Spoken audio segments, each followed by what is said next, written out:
Happy Thursday. Hello, sir. How are you? All good here. How are you doing? Good. Sorry for the 4 minute late fire drill.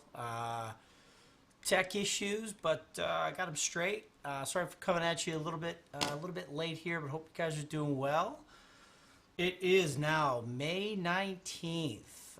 Chaos continues. Never a dull day. Ryan Bouchey, Todd Gordon here. We are New Age Wealth Advisors. It's Thursday.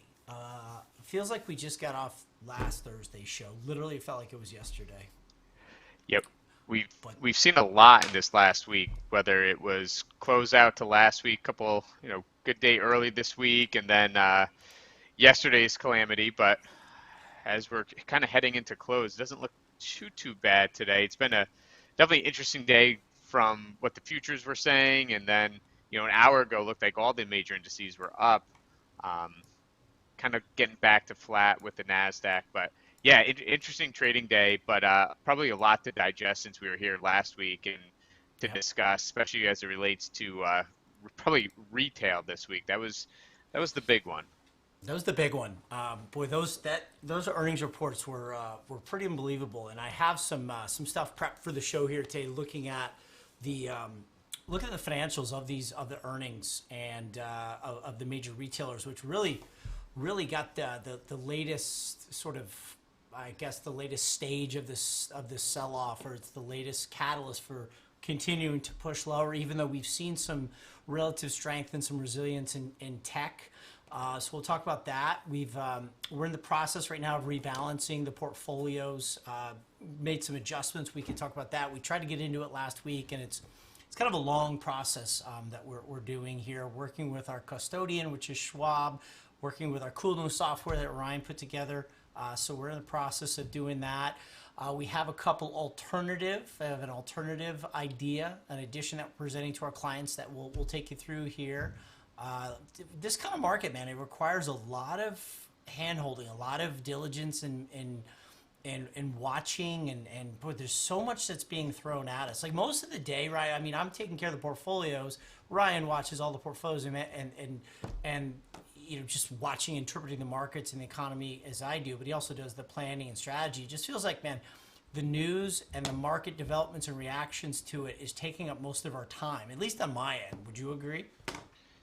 I think, you know, it's kind of normal in these phases. I think when you're working with clients, one of the keys in working with an advisory firm, wealth management firm, a firm like ours, is get a plan in place. You get confidence in that plan, and whether Yep. we have some volatility, strong markets, whatever it may be, having that plan, it helps kind of alleviate probably some of the fears and anxiety that is going on today.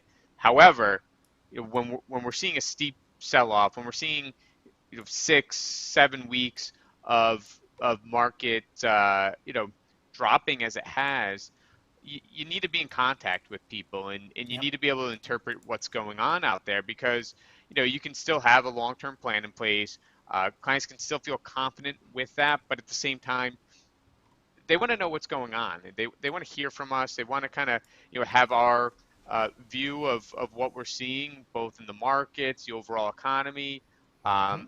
Where do we see this thing playing out? And I think being able to communicate that and have a feel for what is going on is really important in these days. And so, you have a year like last year where, it's kind of steady Eddie rise top to the top right, not a lot of volatility, not a lot of fluctuation in the market.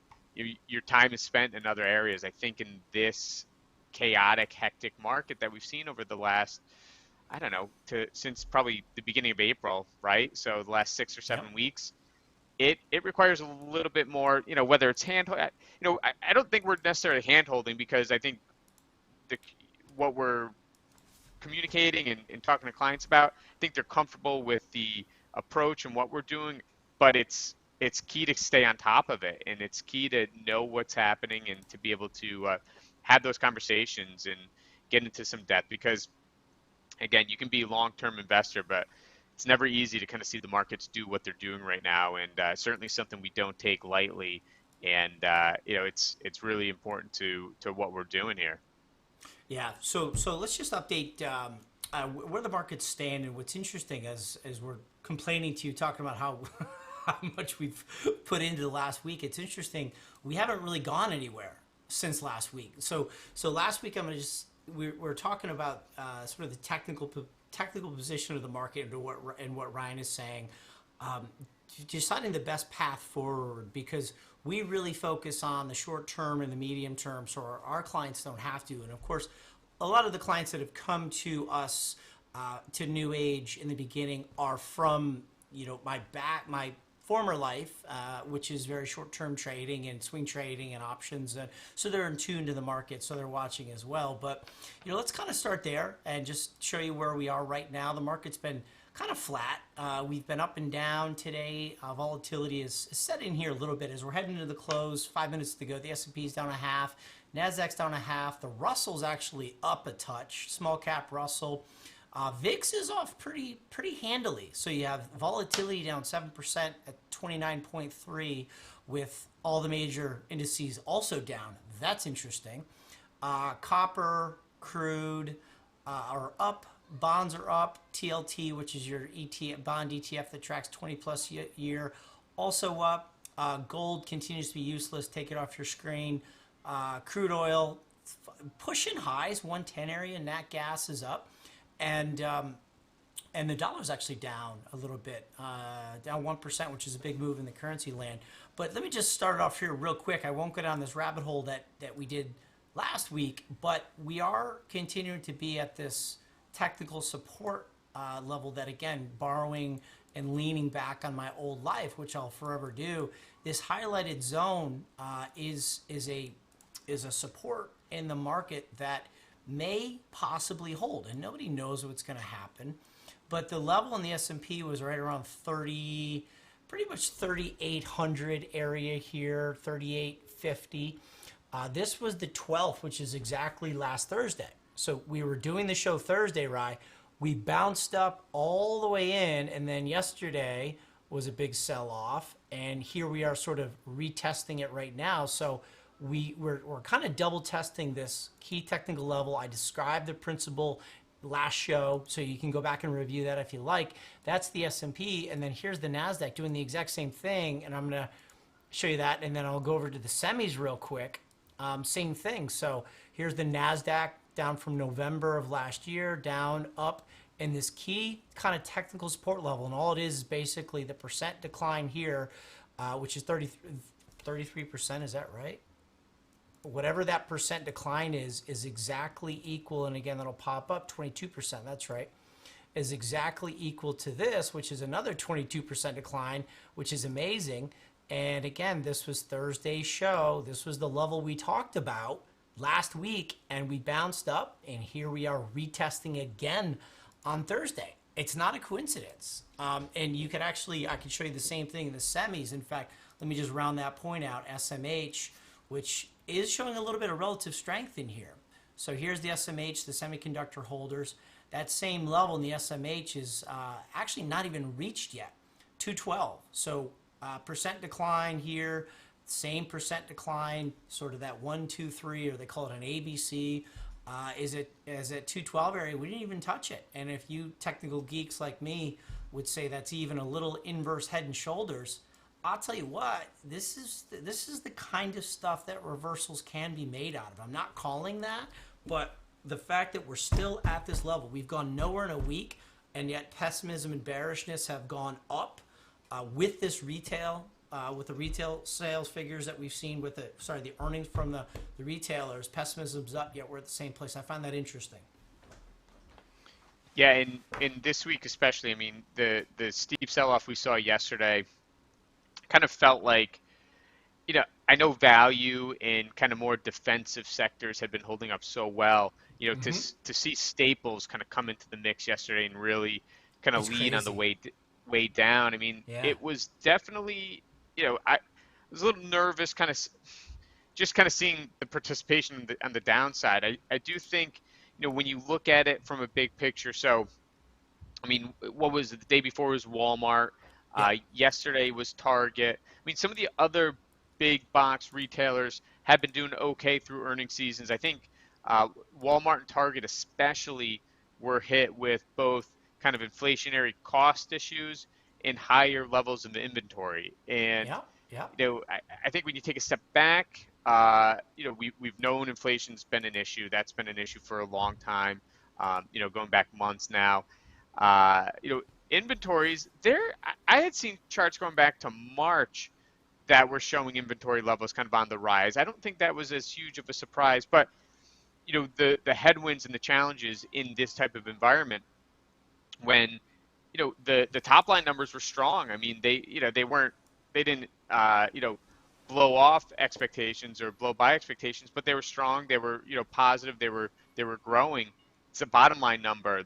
Those costs kicking in, transportation costs, wages, inflationary, cost of goods sold. All of these yep, things are yep. kind of adding up, and we saw the real impact. I think it's Yeah, I have numbers for you. I have numbers for you. So let's just take a look at what you're saying with staples, and it's interesting that there's a couple ways that you could look at this. They basically took the staples out the last 2 days and basically shot them.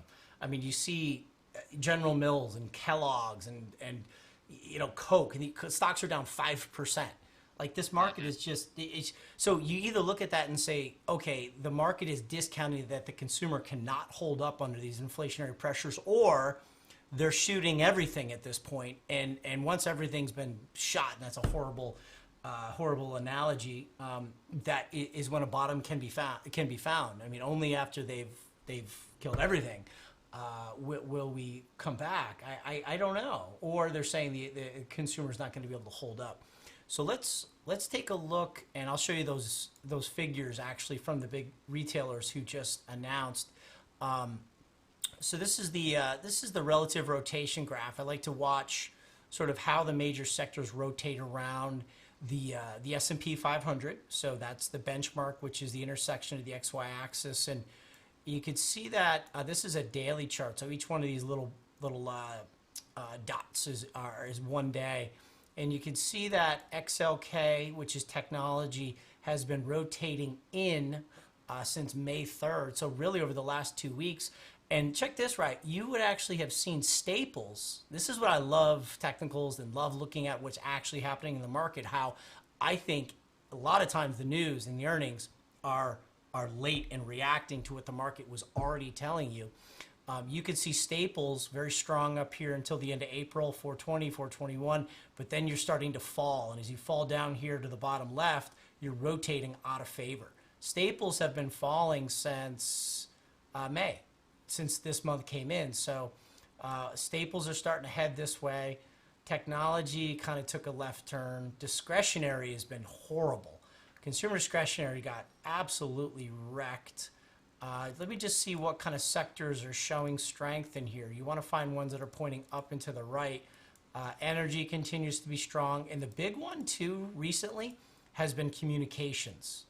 Communications has really come from the bottom. And over here on the weekly, you're starting to see some strength there. You're even seeing like Meta show a little bit of strength. So we've got energy doing okay. Financials been holding their own. Industrials are holding their own. Technology trying to get up and to the right. Staples have already made the move down. Real estate is in the pits. Utilities, healthcare, and back to consumer discretionary. So we've already seen staples start to move lower, and I can show you those numbers coming out. And again, that was Target down 25% in a day. I mean, that's massive. Like, holy cow, dude. Happy to say we didn't hold Target and we didn't hold Walmart in our portfolio. But I just threw this spreadsheet together for you. These are the margins on the retailers. Looking at, let me just pop this out here a little bit. Maybe I can make it larger. So just looking at Q1 of 22 versus year over year. So revenues right there. So 141 billion Q1 compared to 138. You look at the cost of sales, and here's where margins start. You start seeing some margins drop. So Walmart went from 25.3 to 24, and then if you want to look at operating income, okay, this is where you start to see a big drop. So you have gross margin, you have operating margins, 5% last year to 3.76% operating margin. That's the lowest in 30 years out of Walmart. Like crushed. Yep. Yep. Yeah, Target. no, in Go these ahead. costs and all that they're dealing with right now, and the way they've sold off, maybe it's a good thing to a certain extent in terms of finding that bottom in this market, right? I mean, these have been areas of the market not sold off as hard or as much as maybe some of the technology companies, other areas, especially Nasdaq, and when you see this, it's certainly not comforting, but are we getting closer to that low? I know in some of the guidance from Target, they were talking about the fact that consumer sort of habits, spending habits, have sort of been shifting just over the last 2 months, Mm-hmm. and maybe from given what the impact has been from COVID. And again, we've talked about in weeks past though how much we're still sort of coming out of everything we've been dealing with COVID, and maybe there's something there in terms of just operationally and what we're seeing worldwide from a supply chain issues, from an inflationary position that maybe as we're getting more normalized in a more normal economy and day to day, week to week, maybe these things start to come down. But Mm-hmm. at least the consumer's still spending. I mean, and that's such a big part of the GDP. So I'm for the companies themselves in terms of their profitability and how they should be valued. You can't say that probably didn't deserve to be sold off given the challenges they are facing, but maybe some of these challenges are going to be temporary, and if the consumer is still strong, you know optimistically, I'm trying to find kind of that Well, well, positive notes in this report. well, okay. So look at. I mean, look at Target. This is. I mean, I was setting it up here, and I'm gonna. There's a couple ways we could look at this. You look at the Walmart, which kind of kicked it off. So they dropped their margins dropped by whatever 1.24 is as a percent of 5, which is pretty significant, 20, 30, 25%, whatever. And then you look at the margins out of Target, 30.9 to 26.65, and then the operating margin got cut in half, Hmm. destroyed, 9 to 5. Home Depot held in very well. So their margin only dropped 20 basis points. Operating margin only down another 20 basis points. So Home Depot held in relatively well, and actually Lowe's went up. And I think that's why we're seeing a little bit of relative strength out of Lowe's. But you're right, inventories are going up. There's pull ahead demand. Uh, Any and indication what the big difference between kind of those, Home Depot and Lowe's versus more of a consumer spending like Walmart and Target? Any reason for that discrepancy in the margin world? I think the big one out of Target, Brian Cornell got on after the Target report, and man, he just said the buck stops with me. We completely did not. We underestimated energy and transportation costs. I haven't Mm, gotten that far into it, but I don't know. Like for example, there's some airliners that'll hedge fuel costs. They'll go out in the right, futures right, market, and I know. Oh man, I think Delta had like a big futures trading desk, and I think they actually lost money on it. They tried to have a big futures hedging operation, and they realized they can't trade futures, so I don't know if they're right. doing it anymore. But I think Brian Cornell was just like we were completely off on transportation and Mm, energy out of targets, which means the logistics and supply chain was just not set up where I think Home Depot and Lowe's were not as impacted, but I don't know specifically why their costs were so much higher out of Target and Walmart. But yeah. I think and then the second part you were saying is consumer spending is shifting. So we have consumer debt.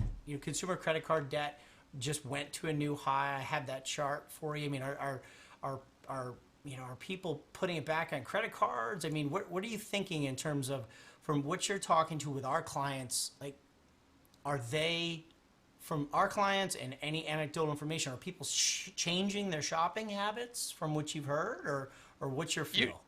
usually those credit numbers typically, it depends on what the trend is. There has been some indication that people have been dipping back into their savings. So everything that was sort of accumulated last year is sort of unwinding.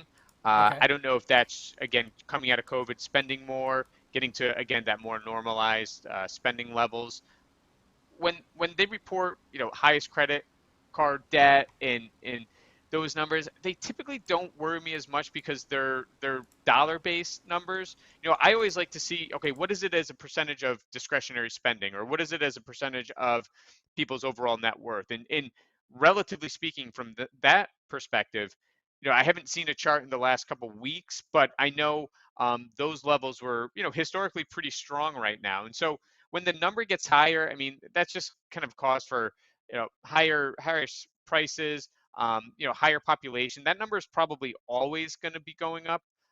So that doesn't worry me as much as, I like to look at kind of what is it as a percentage of, their overall spending or their overall net worth. And I think that's a better indication of where we're at in, whether the strength of the consumer, right? I don't think the record credit numbers means that, hey, they're over leveraged or they're a bad spot, because again, as a percentage of what they're earning or what they're worth, the Yep. numbers are well in line or below kind of what a high number would be, and That's I don't interesting. see a That's lot of interesting. concern in that number. That's interesting because when I look at these two, charts, I mean that's a good take. So I'm looking at so here's credit card debt. So this is over the Yep. last 10 years. I think we're at 84. I saw a CNBC article that said it was in the Go back 10. Go nines. back to 10. I think you're on the 5 with that. Yeah, yeah, Just kind of curious to see. Okay. yeah. Yep. Let me even go max. So this was just before '08. And Yep. then this was just before COVID. So this is what they're talking about, this little comeback, but we're not through those old highs. We're not even through, in terms of credit card debt, the pre '08, which, Yeah. to your point, that's not normalized, because you look at the GDP increase, the wealth increase of this country from '08 to where we are now, and I think that's what you're saying. It's a percent of Hmm. what we're all worth. 84 or 840 billion dollars as a percent of GDP. You take that, and I'll bet you if you compare that to credit rating, 860 billion as a percent of GDP, we're much better off. I think is the point you're making, right? Yeah, yeah, that's why. Like, I think from a pure dollar perspective, not as concerned. Like I said, I want to see it as a comparison to something else. I know I had recently saw some charts with regard to that a couple weeks ago, and I don't have them in front of me. I was trying to just pull it up. Okay. Um, but So I mean, again, I think the there you consumer is go. I mean, much look. stronger. Sorry. Here's GDP at '08, 22, 21 trillion. We're now at 24 trillion. Right. Uh, okay. So yes. Sorry to interrupt. No, I think this is a great chart because you see, that credit card debt was well above where GDP was, and now, it's much more normalized. It's kind of well below it. Yeah. Um, and I think that's, again, that doesn't tell probably the entire story, but I think it does help paint the picture that, okay, where we're at from those levels aren't as concerning. And the same thing could be said about this chart, which is U.S. personal saving. So it looks like it was bottoming out around a trillion through 18, 19, and then COVID hit. Savings went through Yeah. the roof, which we know. And then March of 21, why? Savings spiked significantly and then dropped away. But it looks like we're making new lows, but it goes back to the point you just made, which, again, relative to the consumer's balance sheet, if if if the spend is higher, but obviously the top line continues to go up, wages are going up at the whole, it's okay.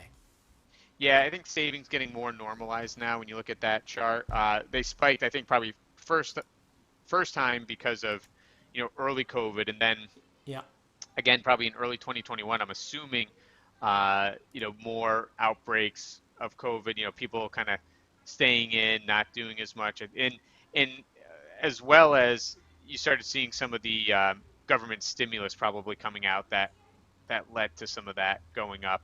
Right. Um, and so I Right. think now you're just kind of again seeing it more normalized, if you will, which not as much of a alarming number. And again, we're still, wages are on the uptick. We have twice as many job openings as we have people looking for jobs.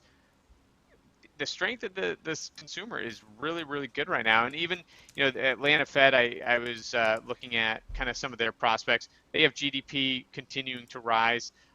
This recession, if we're heading into one, is really predicated on, the supply chain issues, some of the inflation issues that we're facing coming out of COVID. And, it doesn't mean it's not a challenge, and you're seeing it with the earnings of some of those big box retailers, but the prices coming down of those companies, we're getting into a better valued market, and probably a market how it should be. For me, the two, as we kind of head to the halfway point of this year, over the coming, 5, 6 weeks, I think the two big areas for me that could give a spark to the Mm-hmm. markets, or continue maybe on the downtrend, and more from a fundamental standpoint, is third and fourth quarter earnings estimates, right? If we start seeing more and more revisions on the downside, Yep. that could be a challenge, right? I think seeing how companies are going to come through this phase right now is going to be critical. And what are the inflation numbers doing? If we could get one or two downticks there that are meaningful, and we're kind of seeing and feeling comfortable from an inflationary peak, I think we're going to get into a more normalized environment, and I think that could be really positive. And it doesn't mean we might not be or heading towards, the definition of a recession. I mean, it's normal for these types of business cycles, but there's still a lot of strength right now, and so those two areas I think are going to be critical as we kind of head into the second half of this year. Yeah. Yeah. Yeah. Yeah. And on top of what you're saying with the big box retailer numbers, you had Powell coming out and just being very, very hawkish, saying that Hmm. they're prepared to combat inflation almost and let the stock market go. I mean, that's how the markets reacted. They sold off pretty heavily, but they actually hung in fairly well. But again, the question is, I mean, you look at the size of the Fed balance sheet. I mean, they are way behind the curve. Okay, they were just buying U.S. Treasuries and mortgage-backed securities in the midst of a housing bubble, which I think we could all agree that it is a bubble. I don't agree that the stock market right now is in a bubble or was in a bubble. I don't think so. But the fact that the Fed was still buying Treasuries and mortgage securities to suppress rates is crazy. And you look at the size of the Fed balance sheet. And if we go year to date, okay, we did just tick off the lows just a touch, but we're going to unwind 1 to 2%. We've only hiked rates twice. We have a long way to go for the Fed to deliver on what we're expecting, and I just hope that the market can continue to handle it as well as it has. The Fed has to deliver on what the market is forcing it to do. And that's the quandary that we're in right now. The Fed should be contemplating cutting rates right now. We should have stopped buying treasuries and mortgage-backed securities a year ago, and we should have been raising rates very slowly and steadily. The Fed is way behind. So that's the kind of market that we're in right now, and that's the reality that we have to deal with. And I think the market's handling it extremely well, extremely well. So where do you want to go from here, my friend? I mean, we can talk a little bit about, so I'm just looking at 10-year. They've reeled back a little bit over the last week or two, which has been a good Yep. thing. I think that's a positive. We still facing challenges for, I guess, your typical 60/40 portfolio. That's been a bad year for that. Mm-hmm. We've never really seen kind of in lockstep markets selling off as quickly and as dramatically as both the bond market and equity Yeah. markets have. That's certainly unique, and I know you brought up a good point. They're not always so negatively correlated. However, typically in high stress, especially high equity stress markets, Yep. they have been uncorrelated and negatively correlated, which was good for a diversified investor. And this year has been sort of the exception. It's been historically awful for that type of investor. Now, again, if you're in there for the long haul, hopefully you have time on your side. But I think just kind of thinking about portfolio allocations, and you know, we've even over the last couple of years, kind of as we've headed into this really low interest rate environment, I would say probably more investors were a little bit heavier weighted in equities, given the nature of what the bond market was offering, because you weren't really getting a whole lot of bang for your buck there. Really tough for savers, tough for kind of those more conservative investors. As rates rise, not a terrible thing, but in the short term, you see a lot of carnage in the bond market. So, kind of thinking about portfolio allocations, Mm-hmm. going towards alternatives or some kind of blended type investments to kind of give you a little bit other feel for, not just equities, not just fixed income, getting some other areas of the market, some exposure. I know we've been talking to clients about a nice hedged equity sort of strategy to, not necessarily replace bonds, but not replace equities either. It's kind of a nice hybrid of the two. Yep. Not that you're getting yield, so you're not getting that benefit from, as a hybrid to fixed income, but from a risk standpoint, you're not taking on the same amount of risk as you would in pure equities. And I think, talking to clients about it, I think for those long-term investors that want a little bit of an alternative investment, it's a strategy that I think it makes a lot of sense. Yeah. Maybe not for 100% of your portfolio, but something to supplement it and have it be a nice additive to kind of what we're doing from both equities and fixed income in their traditional sense. Yeah. So, and before this is kind of going on a limb, but we talked about TLT last week, and that's the 20+ year Treasury that tracks 20+ year U.S. Treasuries, and that same technical level that is holding in the NASDAQ and the semis is still holding in TLT at 115. So I would not give up yet. This is a key technical level that you still might see a bond market recovery, and there's some 3% 2-year money now. That's pretty unbelievable. I wouldn't turn it back on it yet. However, for a lot of clients who've seen that 60/40 portfolio massively underperform, this is something that we've been working on, and I was actually, Ryan and I were both talking to clients today. It's something we're going to roll out, and it's an idea that's gaining more popularity these days. Yeah, it's an alternative to fixed income. As Ryan said, it's not a yielding product because you're holding SPY, which is the S&P 500 tracking stock, which is 1.6% yield or whatever the SPY is now. But it's using options on the downside to protect anywhere down 5 to down 20% in the underlying, but utilizing options to give you quarter over quarter. It's going to require a cost that we should be able to mitigate if the market were to drop through those technical support levels that we talked about. We should be able to keep it to between a 5, 6, 7% risk if the market is down. If the market is down 20%, but it will cap you on the upside. And the idea is to get incrementally more stock market exposure, but utilizing options on the downside, renewed quarterly. So it's done 4 times a year. And depending on the levels of volatility, the higher the VIX is, the higher the cost of insurance. So the lower the market gets, the more expensive it is to hedge it. But right now, the VIX just came off pretty amazingly. And as I said, VIX was down on a day that the market was down. VIX, I think, is at 20. Yeah, it's at 29 right now. Oh, that's an ugly chart. So yeah, it came off from like 32, went down to 29. So we're kind of hanging below the 30 level, and if VIX goes lower, that cost to insure becomes less. That's the way the S&P option prices work with VIX and volatility. You hear it talked about in CBC all the time. So yeah, this is a way, that it's a strategy that some ETFs and some different companies are doing.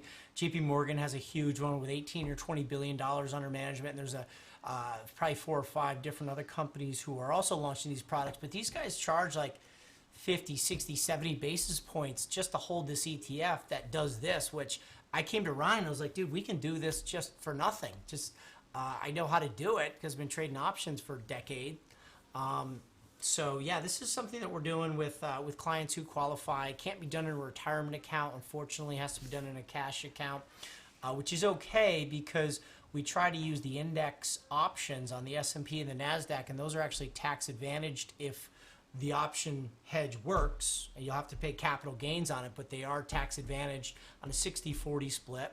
And if the option hedge is not needed, good, because that creates a capital loss that you can use to offset against capital gains. So that's kind of the idea, and I can show you just one of the models that was working. Go ahead if you were going to jump in.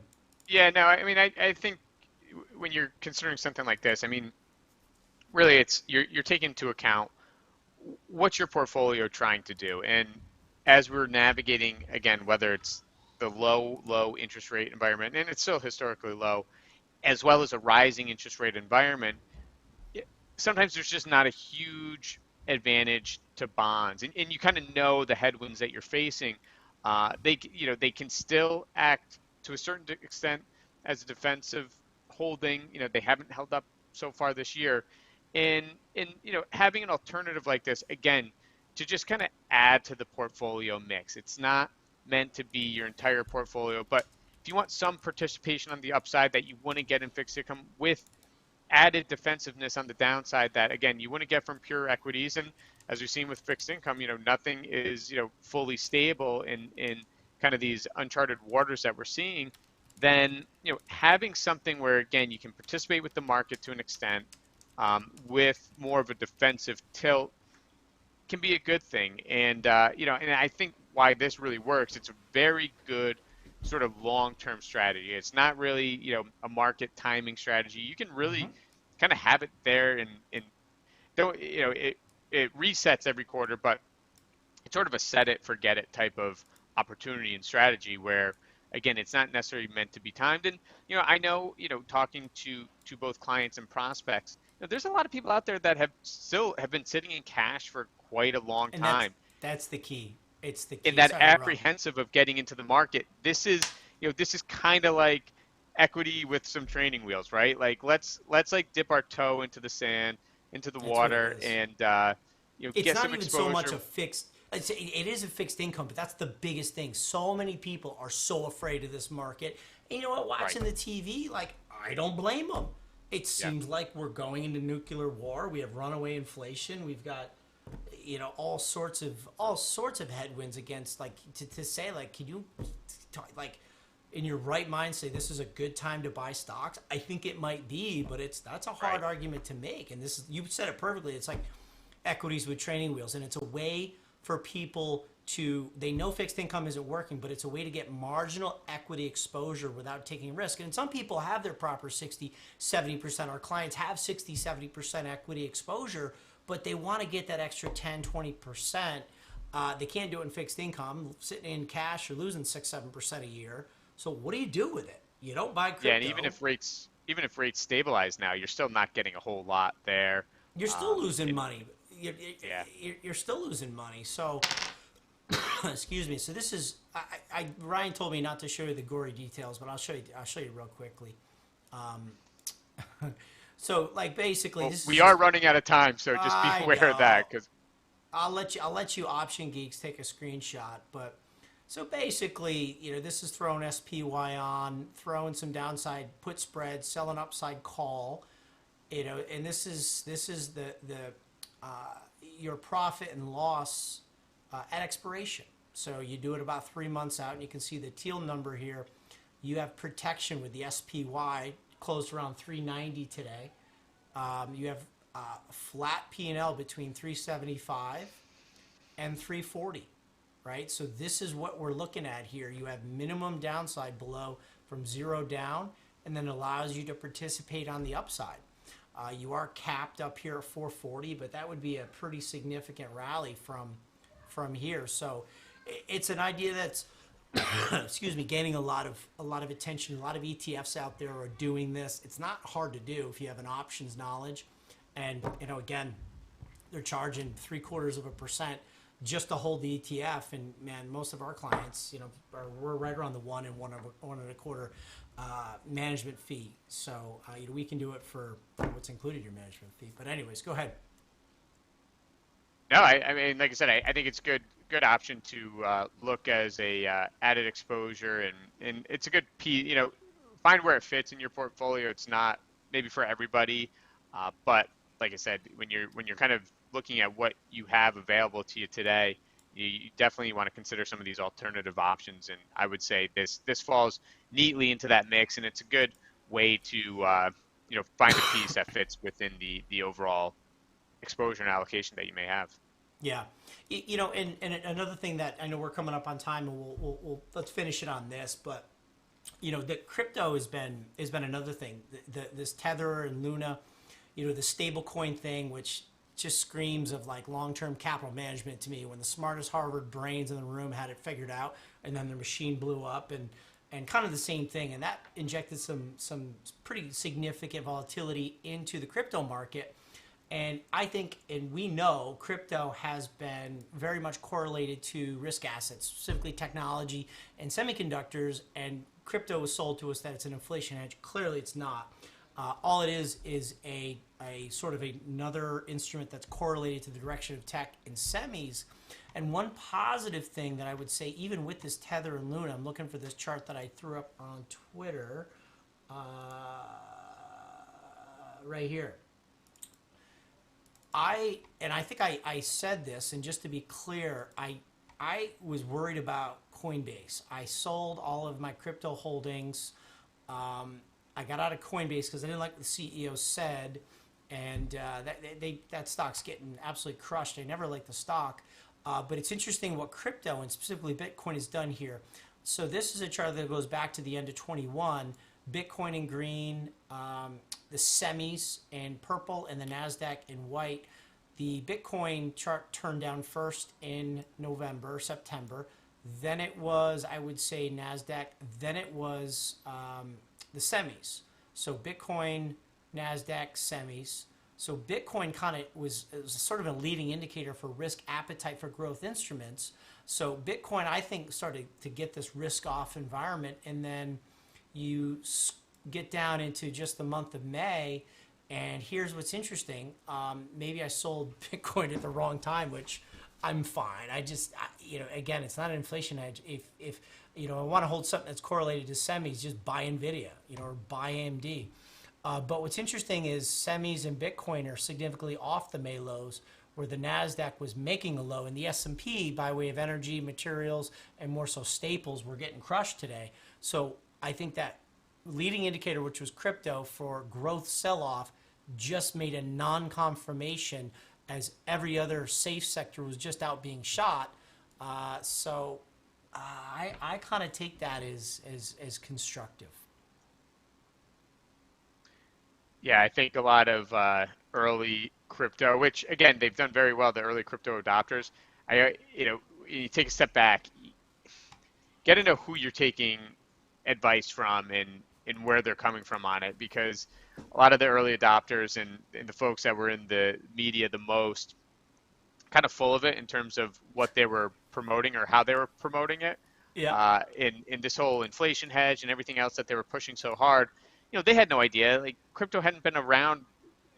Crypto had only been around since we've had under 2% inflation for the last 10 years, whatever it's been around for. So Right. again, you got to take it with a grain of salt. How do you know? I like I like the technology sort of impacts behind it and what it could lead to, but there's still not a lot of use cases for it from just a daily spending. And I know, without even getting into it, but the Luna Terra blow up last week was pretty major. And then the biggest one from Coinbase was the fact that they don't have the SIPC insurance that, say a custodial account at a Schwab or a TD Ameritrade has, that if you are buying and selling Bitcoin within their accounts, you don't have your own wallet, that it may not be protected against bankruptcy. Like that's Yeah. major, Yeah. major news. And anyone who, has coins or investments through an app like that, you really have to understand kind of how that works, because if they were to go bankrupt, those assets, at least from what the CEO said, could be open to them. That's concerning. That's really concerning. It's And very so, concerning. It's very, yeah, and again, like it's not an inflation hedge. It's correlated to tech and semi. So just buy options on Nvidia and AMD. I mean, that's not an official recommendation, but if you want to use leverage, use something that's controlled in an exchange. And I got started my career trading FX when FX brokers came on the scene in the '08 crisis when yen carry unwind. I've seen this before. It's the same thing with the crypto. Like I was on CNBC with the Coinbase IPO, and I said, "Don't touch it." And here we are, 60% lower. yeah. Anyway, good show. Let's Good wrap show. it up on that. Yeah. Why don't we remind And everyone? wait, just hold on.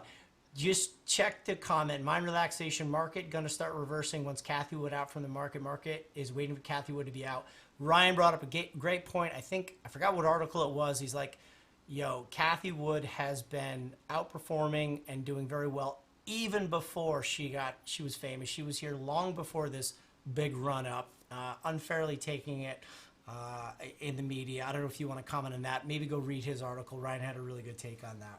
Yeah, I don't have, I think where she got in trouble, she probably, and it's funny because I didn't see it when it first came out. There's a spoof commercial that they put out probably at the peak of ARK. And I think that's where they're getting in trouble. I think they were a little bit, puffing out their chest and kind of were putting down other managers and investors didn't see right at that. their Okay. peak. And Okay. I think that's where they've gotten kind of the bad rep as ARK Ah. has come down. I mean, it's sold off, obviously, we know, significantly. But they had some great years before then. And I think I saw a number. They've been doing really well over the last week or so. Some of their holdings are coming back into favor. So I mean, that's what who we're knows? saying. We're seeing relative strength in tech. I mean, Yeah. Roblox is ripping up off the Roblox looks good. I can't believe I'm even saying that. Anyways, yeah, there's so much to talk about, and I can't help but think when you said that Money Manager had to put a bad commercial, I was thinking of Ken Fisher when he got in trouble with what he said No, ARK. Look up ARK's kind of spoof commercial they put out last summer, right? I'll right check at it the out. peak of it. No, but I'm saying with Fisher, he got in trouble for saying some pretty nasty things. His whole tone shifted in his commercials. Oh, yeah. That was funny. Anyway, good show. We didn't even talk about the portfolios. We made a ton of adjustments in the portfolios being rolled out to clients right now. Check us out at New Age Wealth Advisors. Thanks for listening either live or on the replay. Let us know if we can help you in any way. We love working with solid individual families, one-on-one, customized financial planning, active portfolio management, getting your long-term goals. Thanks for being with us, Rye. Great job, and head to baseball. Enjoy it. All right. See you, bud. See you, man.